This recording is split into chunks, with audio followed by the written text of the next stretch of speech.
Salutare tuturor! Astăzi vom face un nou video de Brawl Stars și vă prezint un nou prieten. Cum te chemi? Liviu. Ok, astăzi ne vom juca pe Survivant Duo și să luăm pe Shelly. Eu am început jocul nu de mult, băieți, dar dacă nu ești puternic, e normal.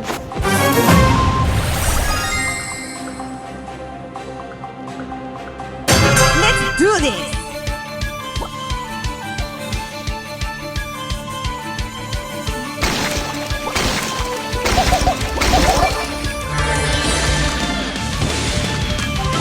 Și am luat un chest și am omorât pe Crow, băieți. Prietenul meu poate să omoare cineva, da? Omorât pe Shelly, prietenul meu, Liviu.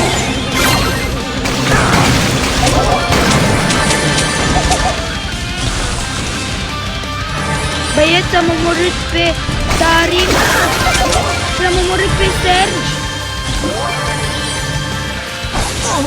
Și poate l omorât pe Crow. L-am omorât pe Crow, băieți. Și trebuie să omorâm pe Dânsa și am câștigat. O, nu, o spawnat prietenul meu. Și am câștigat, băieți. Prima victorie din video. Să încercăm să facem numai win. Da, dacă nu putem, nu-i nimic.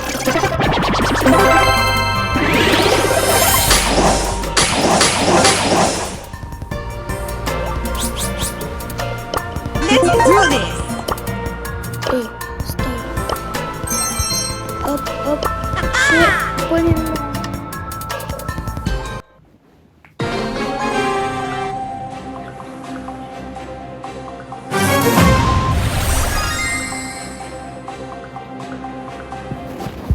Let's go get him!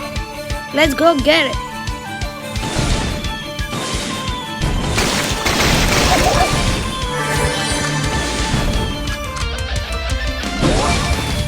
Oh, sunt doi brawler pe mine.